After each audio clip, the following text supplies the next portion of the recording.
성경 말씀은 오늘 로마서 강의 IOI가 아니고 101번째 시간입니다.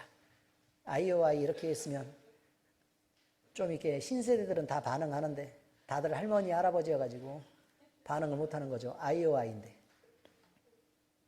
자, 로마서 9장 30절에서 33절까지. 자, 제목이 뭐죠? 시작. 그를 믿는 자는 부끄러움을 당하지 아니하리라 라는 제목입니다. 자, 말씀 읽겠습니다. 시작. 그런즉 우리가 무슨 말을 하리요? 의를 따르지 아니한 이방인들이 의를 얻었으니 곧 믿음에서 난 의요 의의 법을 따라간 이스라엘은 율법에 이르지 못하였으니 어찌 그러하냐? 이는 그들이 믿음을 의지하지 않고 행위를 의지함이라. 부딪힐 돌에 부딪혔느니라. 기록된 바 보라, 내가 걸림돌과 거치는 바위를 시온에 두노니 그를 믿는 자는 부끄러움을 당하지 아니라 하리라 함과 같으니라. 아멘. 자, 오늘 설교는 로마서 강의 101번째 시간입니다. 제목, 그를 믿는 자는 부끄러움을 당하지 아니하리라. 오늘 말씀을 읽어보면 이렇게 되어 있습니다. 그런즉 우리가 무슨 말을 하리요? 그럼 말할 필요가 있다 없다? 말할 필요도 없다 이런 뜻이죠. 의를 따르지 아니한 이방인들이 의를 얻었으니 곧 믿음에서 난 의요 의의 법을 따라 믿음에서 난 의다 라고 표현하죠. 그러면 믿음으로 의롭게 되었다라는 말인데, 그런데 의의 법을 따라갔던 이스라엘은 율법에 이르지 못했다라고 말하죠. 그러니까 율법이 있었는데, 율법이 주어졌지만 그 율법을 다 지키는데 실패했다, 이런 말입니다. 다 지키는데 실패했다. 자, 어찌 그러하냐? 이는 그들이 믿음을 의지하지 않고 행위를 의지했기 때문이다 라고 말해요. 자, 무슨 뜻이냐면, 자, 우리는 예수님을 어떻게 해서 의로움을 얻었다고요? 믿어서 구원에 이르렀다고요. 믿어서 의로움을 얻었다고요. 이게 무슨 말이에요? 나는 의롭지 않으니까 예수님을 붙잡았더니 그 예수님이 이루신 온전한 의가 있더라. 그래서 그분 뒤로 숨으니까 죄의 가리우심을 받고 용서하심을 받아서 우리가 의에 이르게 되었다라는 말입니다. 그러니까 그저 예수님에게 올라탔더니 예수님이 데려다 주는 곳으로 갔더니 의였다라는 표현이죠. 그런데 스스로 의를 찾아서 율법을 지키려고 노력해 왔었던 이스라엘 백성들을 보니까 그들은 어떻게 됐다고요? 의에 이르지 못했다 이 말이에요. 왜냐하면 본인이 율법을 다 지키지 못했으니까 당연히 행위를 의지하니까 그렇게 될 수가 없었다라는 말이죠. 부딪힐 돌에 부딪혔느니라. 부딪힐 돌은 뭐예요? 완전하신 예수 그리스도예요. 완전하신 예수 그리스도. 결국 자, 예수님을 보니까 율법의 의를 완전히 이루셨거든요. 하나님의 마음도 만족시키셨거든요. 그런데 문제는 예수님하고 비교해 보니까 어떻게 됐다고요?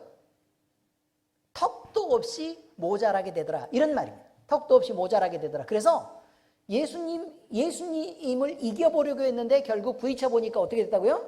계란의 바위치기였다라는 말이 된다는 거죠. 기록된 바 보라, 내가 걸림돌이 뭐예요? 예수님이에요. 완전한 율법을 이루신 예수님. 걸림돌과 거치는 바위는 뭐예요? 예수님이에요. 그러니까 그 완전하신 예수님을 시온에 두노니 그를 믿는 자는 부끄러움을 당하지 아니하리라 함과 같으니라. 그러니까 믿어서 의에 이르는 방법 외에는 행위로 받을 구원은 없다 라는 말입니다. 그런데 이스라엘은 어떻게 했다고요? 자기 자신을 의지하고 율법을 지키려고 하다 보니까 거기에 이르지 못했다라는 말이죠. 사람은 여러분 누구나 부끄러움을 경험합니다. 어렸을 때 제가 위로 누나 5, 그 다음에 그 2남 7녀 중에 5 낳고 나서 그 다음에 저를 낳았다는 얘기 들으셨죠? 그렇게 들었습니다. 근데 이제 6번째로 처음으로 아들을 낳고 보니까 이 아들이 너무 귀한 거예요.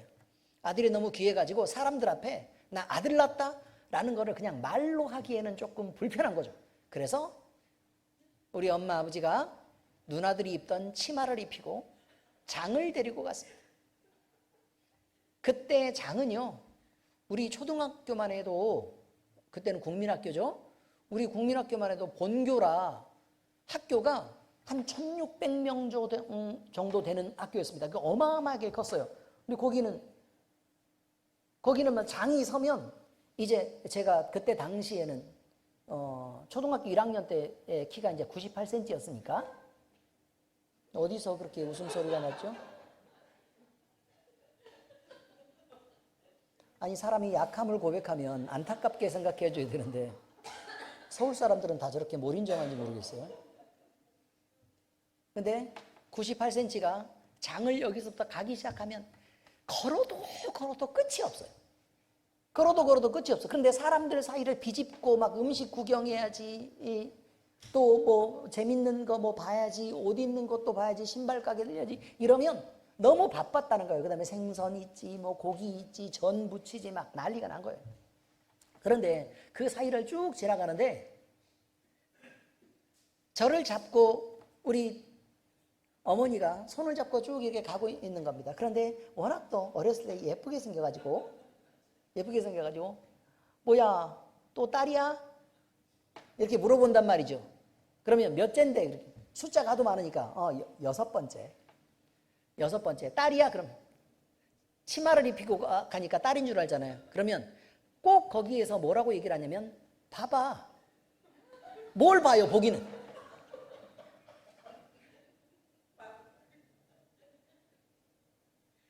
아니 그래서 자꾸 이렇게 치마를 들춰보고 그러면 안에서 팬티도 안 입히고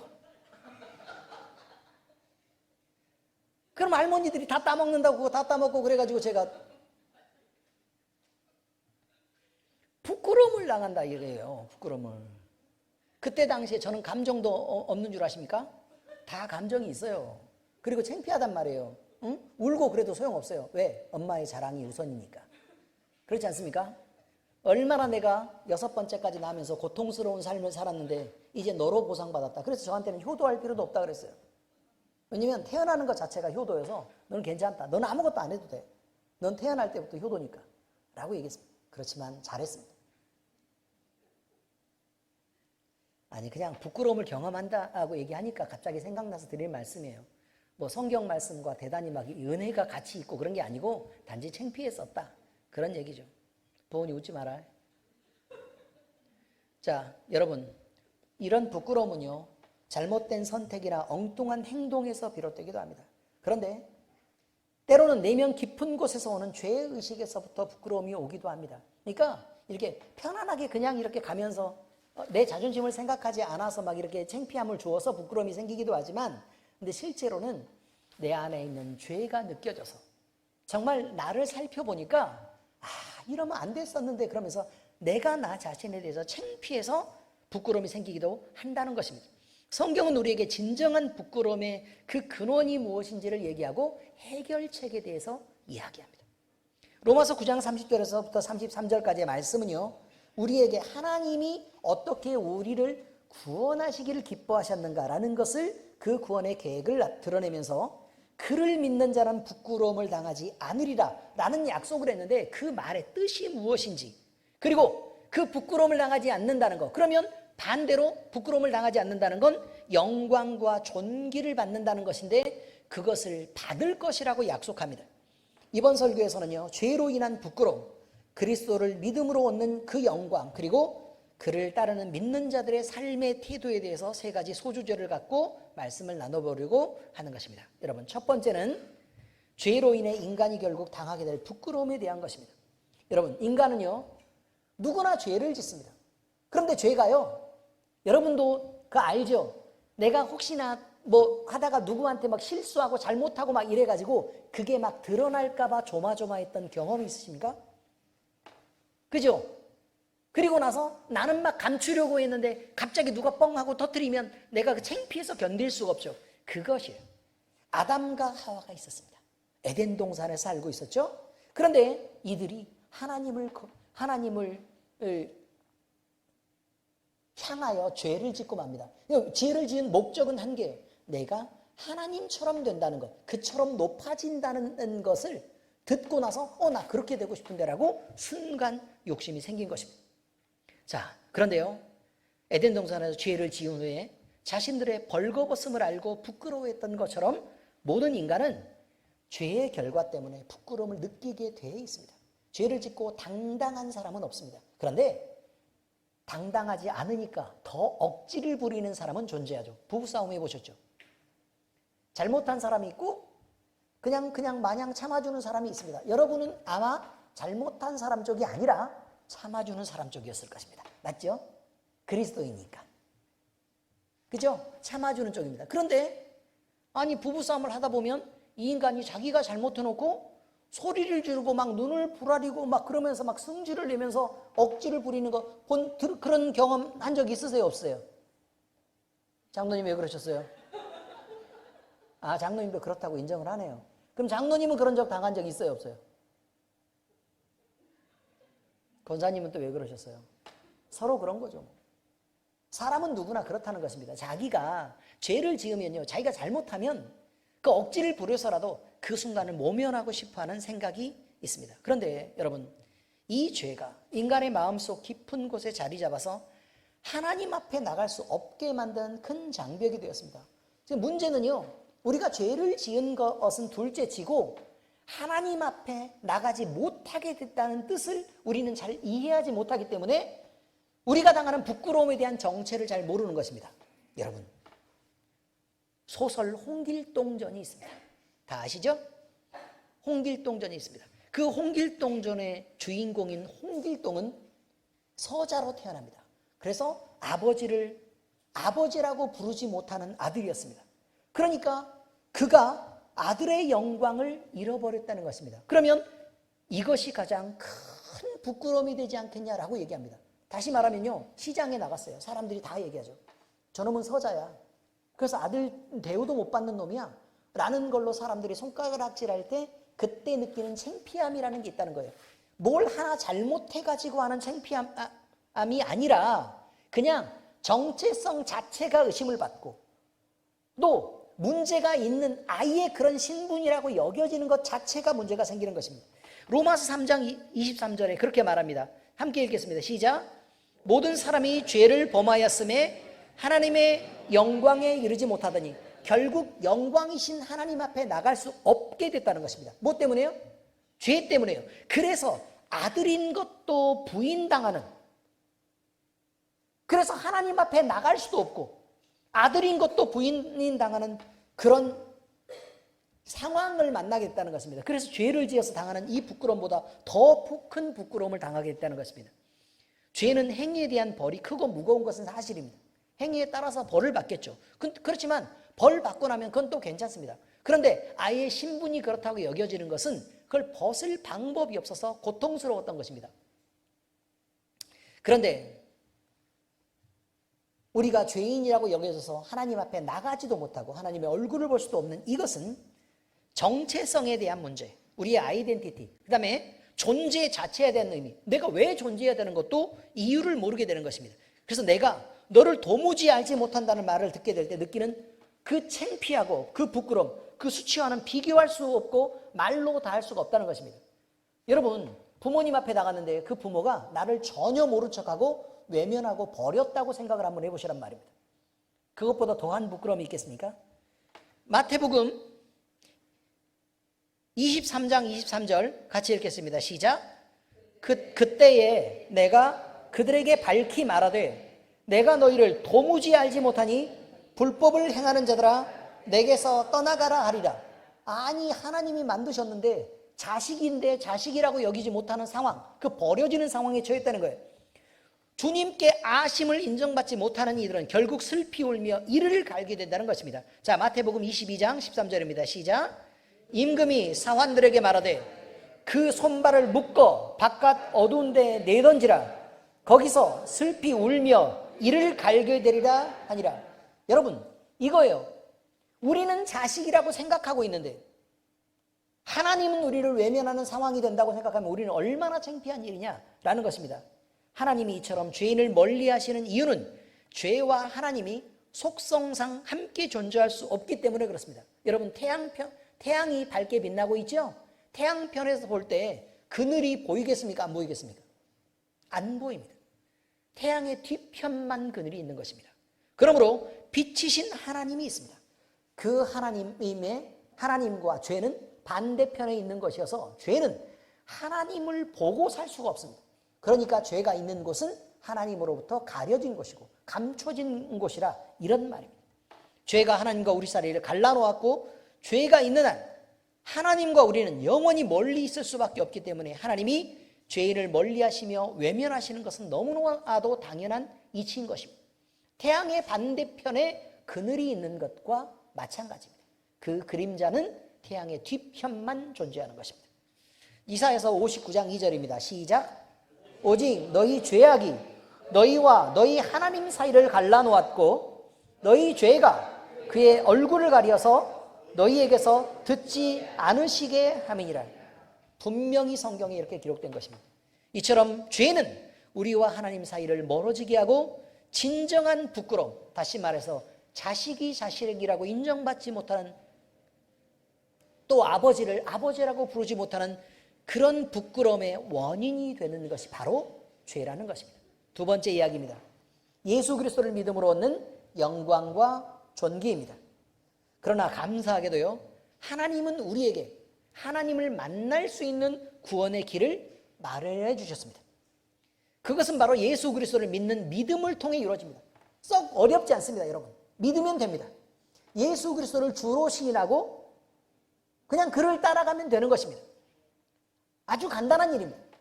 그런데 안 믿는 사람들은 그것이 어려워서가 아니고 싫어서 안 믿는 것입니다. 이건 분명한 사실입니다. 그러니 내 마음에 싫어서 내가 거부한 것이라면 그 책임은 당연히 내가 지는 것이 맞습니다.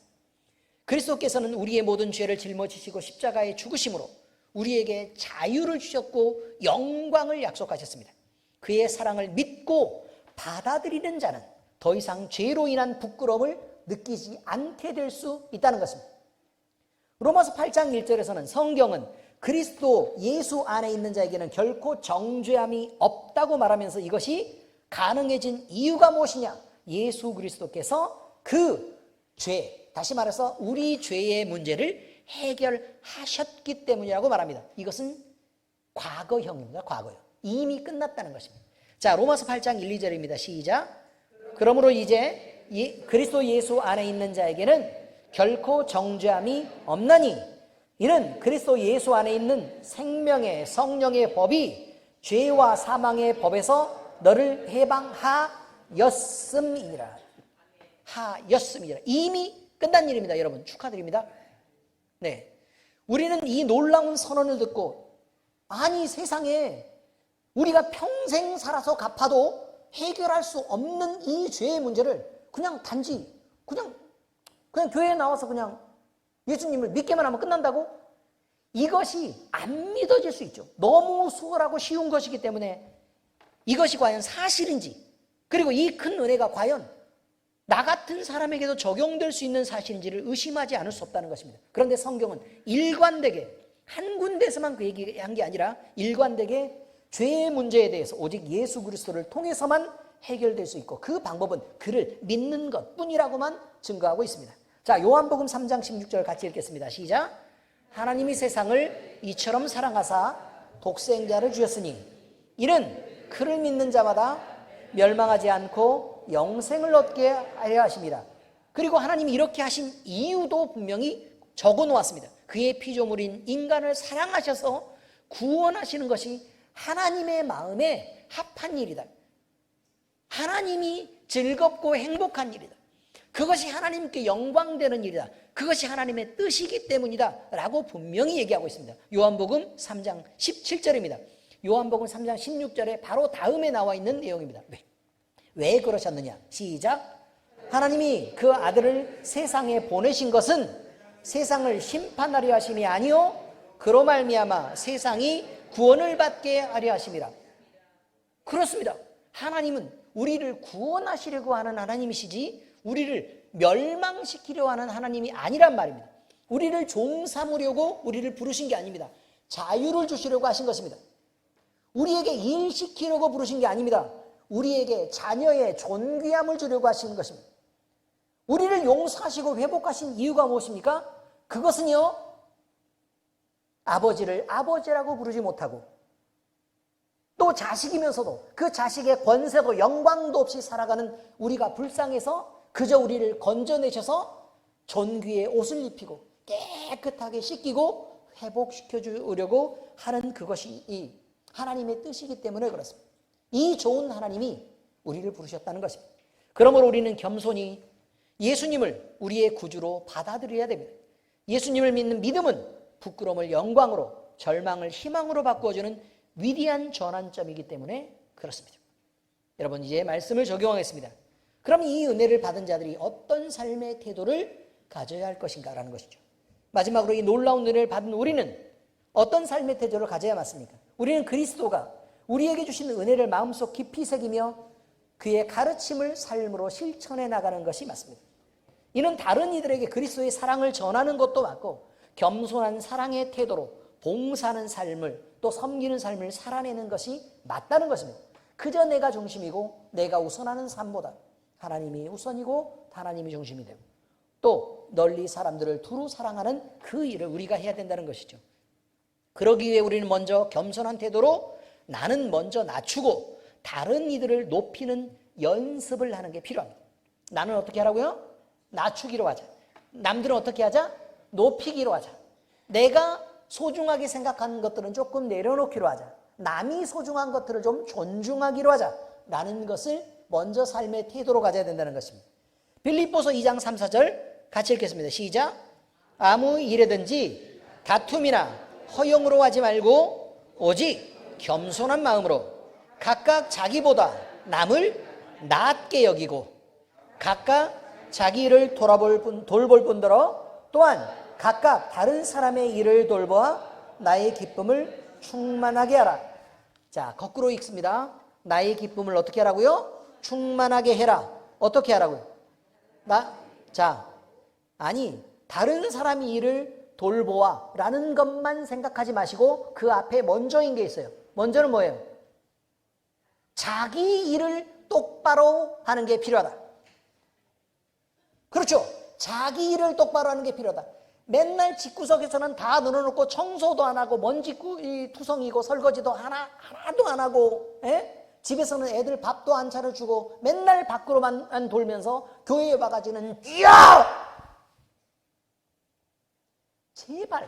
제발 그렇게 구질구질하게 좀 하지 말란 말이에요. 집에서 어떻게 하시라고요? 단정하고 성실하고 열심히 있게 사시라고요. 맨날 누워있지 말라고요. 물론 침대는 누워있으라고 만드는 건 사실이에요. 그러나 일을 다 하고 쉬기 위해서 있는 것이지 대낮부터 잘하고 난 너무 피곤하고 힘들어 그래서 잘하고 그렇게 있는 거 아닙니다. 왜 피곤하고 힘들까요? 그 원인을 제거해야 되죠. 그죠? 안 움직이고 운동도 안 하고 게으르게 살면 그리고 있는 거 없는 거 주변에서 절제 없이 마음대로 먹어치우면 어떻게 돼요? 몸이 나빠지게 됩니다. 몸이 나빠지게 됩니다. 그리고 게으른 습관들이 만들어지게 됩니다. 그러면 그런 습관을 가지고 나는 너무 힘들어 라고 얘기하는 것은 옳지 않죠. 원인부터 바꿔나가는 성실함이 필요하다는 것입니다. 이게 첫 번째 얘기입니다. 첫 번째 얘기. 그 다음에 내 할 일을 부지런히 다 하고 열심히 해서 단정하게 한 다음에 그 다음에 어떻게 해야 돼요? 남들까지 돌보는 게 필요하다. 근데 남들을 돌본다는 게 아니라 남들까지 돌보는 게 필요하다. 아니 맨날 교회에 와가지고도 다른 사람 맨날 일할 때 맨날 앉아서 커피만 마시면 돼요? 안 돼요? 안 돼요. 맨날 쉬고 있으면 돼요? 안 돼요? 안 돼요. 일할 때 함께 일해서 돌봐야 돼요. 왜냐하면 여러분들이 사는 이 공간이 이렇게까지 아름다운 것은 분명히 다른 사람의 수고가 있다니까요. 그게 당연한 것처럼 제발 여기지 말라는 거예요. 당연하지 않다고요. 다른 사람의 수고로움이 있었다라는 것을 기억하시란 말입니다. 애들이 지금 수영장에서 이제 막 수영하고 그럴 거 아닙니까? 우리 교회는 수영장도 있으니까 기록에 좀 남아야 될 텐데 넓은 수영장이 있지 않겠습니까? 맞죠? 네. 자, 그런데 수영장도 와보면 맨날 물이 깨끗하죠. 물이 반짝반짝 해가지고 오물이 하나도 없습니다. 그러면 늘 그냥 그 오물이 없겠습니까? 주중에 비도 여러 번 왔는데 다 물 빼고 청소한 누군가가 존재합니다. 신체적 특징은 머리수가 적습니다. 이런 수고가 없이 그렇게 수영장이 있지 않다고 얘기하는 거예요.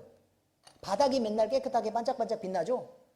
아니 우리 장로님 은퇴를 시켜놨더니 권사님 은퇴 예배를 다 드리고 우리가 절차를 다 밟지 않았습니까? 근데 맨날 나와가지고 바닥을 쓸고 닦고를 지금 다 하고 있는 중에 있습니다. 부지런한 거예요.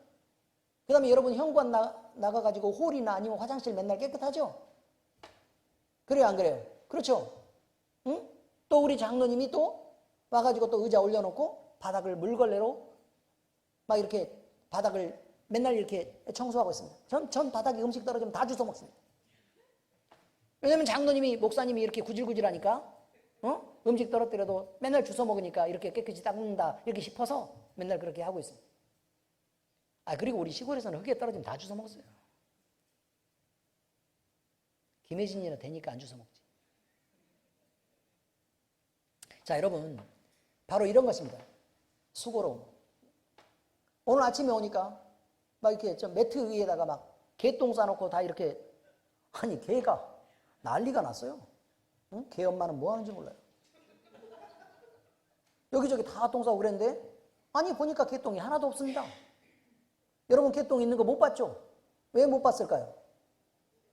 누군가 치웠으니까요. 누군가 치웠으니까. 맨날 개 이쁘다고 사진이나 찍고 올려놓으면 귀엽다고 할 줄이나 알지? 그런 수고로움이 있다는 것을 모른다는 것입니다. 여러분 이런 모든 것, 그 다음에 우리 주변에는 거미가 어마어마하게 많습니다. 응? 어마어마하게 많습니다. 잘못 물리면 스파이더맨이 될지도 모릅니다. 너무 많아가지고. 그런데 거미줄이 맨날 없습니다. 왜 없을까요? 누군가가 걷었기 때문입니다. 아시겠습니까? 여러분 그리고 우리 박진아가요 청년 연합수련회를 갔습니다. 연합수련회를 가가지고 식사 사진을 찍어왔습니다. 찍어왔는데 뭐가 있었느냐? 반찬 4가지 이렇게 있었어요. 뭐 고기 볶음, 콩나물국, 밥, 김치. 네? 뭐 있다고요? 국도 있었다고요? 했어요. 뭐 몇 번을 얘기해요. 그럼 몇 가지 만들려고요? 한 8가지 만들려고 그래요. 이렇게 있었습니다. 여러분 그러면 음식 잘 나왔습니까? 잘 못 나왔습니까? 잘 나온 편이에요. 잘 나온 편이라고요. 그런데 진아가 놀라서 사진을 보냈더라고요. 세상에 밥이 목사님 이렇게 나왔어요. 왜 그런 사진을 찍어 보냈을까요? 너무 잘 나왔다고 그랬을까요? 남들은 점심때 컵라면 준답니다. 우리 교회는 반찬이 한 20가지 돼가지고 중간에 뭐 먹을 거 없어가지고 한 5-6가지는 빼놓고 막 이렇게 갖다가 먹을 정도로 그 정도로 우리는 화려하게 잘 먹습니다. 그러니 이렇게 각 성도들이 우리 교인들을 생각하면서 요리를 만들어 오고 그래가지고 하나씩 이렇게 나눔을 하고 있다는 사실에 그 수고로움을 잊기가 쉽다는 거예요. 각각 고마움들을 느끼고 그렇게 먹자라고 얘기하는 것입니다. 당연한 거 없습니다. 당연한 거 없습니다. 어느 누구도 당연하지 않습니다. 그러니 그 수고로움에 대해서 이해하시기 바랍니다. 그리고 공감하고 그리고 때로 한 번씩 돌아보고 손을 보태시기를 부탁드립니다. 이게 기본입니다. 기본. 더 잘하는 게 아니라. 아시겠습니까? 그리고 누군가는 음식을 다 먹고 갖다 놓기만 하면 깨끗한 그릇이 막 자동으로 만들어져 있죠. 마법의 세계와 똑같아요. 설거지합니다, 여러분. 누군가는 씻어요. 그래요, 안 그래요? 음식물도 더러운 거 그거 다 손으로 해가지고 분리해서 다 그렇게 사랑하는 사람들이 있습니다. 이렇게 사랑하고 섬기는 그 일이 여러분을 아끼고 또 하나님을 사랑하기 때문에 하는 일이라는 걸 잊지 않으셨으면 좋겠다는 거예요. 그래야 사람의 기본적인 양심의 기본은 돼 있는 거 아니냐라고 지금 얘기하는 것입니다. 여러분, 우리는요, 왜 이렇게 해야 될까? 이렇게 하는 것은 우리가 이렇게 사는 것이 하나님의 기쁨되기 때문이라고 말합니다. 그런데요, 하나님의 기뻐하신다고만 우리가 해주겠습니까? 안 합니다. 우리에게도 이익이기 때문에 그렇습니다. 그러면 어떤 이익이 주느냐? 우리의 영혼의 평안과 유익을 줍니다. 우리가 풍성하게 되고 주님 앞에 이쁨 받으면 주님이 뭘 줄지를 모르기 때문에 그래서 그 일을 기대하고 있는 것입니다. 그러므로 우리는 예수 그리스도를 닮은 그리스도인으로서 그를 비추고 나타내는 일을 해야 되는 것입니다. 마태복음 5장 16절 같이 읽겠습니다. 시작. 이같이 너희 빛이 사람 앞에 비치게 하여 그들로 너희 착한 행실을 보고 하늘에 계신 너희 아버지께 영광을 돌리게 하라. 제가 목공을 하지 않습니까? 목공을 하잖아요. 그죠? 그런데 이제 목공을 하니까 유튜브를 봤습니다. 유튜브를 해가지고 내가 뭘 만들까? 딱 봤더니 조명을 만드는 거예요. 뭘 만든다고요? 조명. 근데 조명을 뭐 참나무 덩어리 같은 거 이렇게 이게 끼워가지고 막 이렇게 돌려가지고 조명을 만드는데, 나무 통으로 조명을 만드는 거잖아요. 그런데 아주 통 두께를 얇게 깎아요. 왜 얇게 깎을까요? 빛이 같이 이렇게 우러나오게. 그렇습니다. 근데 통을 너무 두껍게 깎으면요, 빛이 새어 나오지 않습니다. 조명 만드나 마나 아무 소용이 없습니다. 그러니 얇아야 된다는 것입니다. 예술을 하는 사람들, 그 목공의 장인들이 이렇게 하는 데는 이유가 있죠. 빛이 새어 나오는 것이 아름답기 때문에 그렇습니다. 우리 그리스도인들도 이와 똑같습니다. 우리는요, 우리 자신으로 잔뜩 예수 그리스도의 빛을 감싸가지고 두껍게 우리 자신을 보호하고 지키고 방어하는 것으로 주님의 빛을 나타낼 수 없습니다. 우리가 우리 자신을 얇게 하고, 그래서 주님의 빛이 더 쉽게 우리를 통해서 새어나갈 수 있도록 해야 되는 것. 이것이 우리를 아름답게 하는 일입니다. 우리 자신이 드러나는 것은 어두운 것입니다. 근데 예수 그리스도를 담았으니까 그 예수님이 속에서 빛나는 것을 우리가 얇아서 겉으로 새낼 수 있다면, 그러면 우리는 아름다운 사람으로 보여집니다. 조명이 아름답기 때문에, 그냥 그 조명의 껍데기가 아름답기 때문에 아름다운 게 아니고, 조명이 아름다운 것은 그 속에 빛이 아름답기 때문에 그렇습니다. 우리가 아름다운 이유도 예수 그리스도가 우리보다 아름답기 때문에 그렇습니다. 그러므로 우리는 그 사랑을 세상에 비추고 전해야 되는 책임이 있다는 것을 잊지 말았으면 좋겠습니다. 결론하겠습니다. 우리는 죄로 인해 느끼는 부끄러움이 있을 것입니다. 그런데 그것은 어느 정도 상쇄되고 없어질 수 있습니다. 조금 벌 받고 혼나면 되죠. 그런데 자식을 자식이라고 자식이 자식되지 못하고 아버지를 아버지라고 부르지 못하는 그 부끄러움은 감출 수 없는 것입니다. 우리는 모두 우리 죄의 문제를 예수 그리스도를 믿음으로 해결하고, 그리고 하나님 앞에 나아갈 때 주님이 하나님을 아버지라고 부를 수 있는 자격을 허락해 주시고, 그 가까이에서 곁을 주시고, 그리고 품에 안으시고 우리를 얼마든지 사랑하시는 것으로 우리가 영광과 존귀를 얻게 됩니다. 이것은 자녀라는 신분에 대한 영광입니다. 이 은혜를 받은 우리는 겸손하게, 그러나 담대하고 당당하게 그리스도의 사랑을 실천하며 살아가는 우리가 될 수 있기를 바랍니다. 하나님께서 우리를 통해 영광 받으시기를 간절히 소망합니다. 우리 예수 그리스도의 은혜가 우리 모두와 함께 하시기를 축복합니다. 기도하겠습니다. 하나님 아버지, 감사합니다. 죄로 인해서 하나님과 영원히 멀리, 그리고 하나님의 반대편에서 살아야만 했던 우리에게 하나님은 은혜를 주셔서 우리를 건져내시고 구원해 주셨습니다. 하나님이 이렇게 하심으로 인해서 우리는 하나님을 아버지라 부를 수 있게 되었고, 또 예수 그리스도를 주님으로 섬기며 살 수 있는 주의 나라 하나님의 품속에서 살게 되는 영광을 얻게 되었습니다. 이제 우리는 하나님의 자녀가 되었고, 그 자녀된 영광과 존귀함을 가지고 살아갑니다.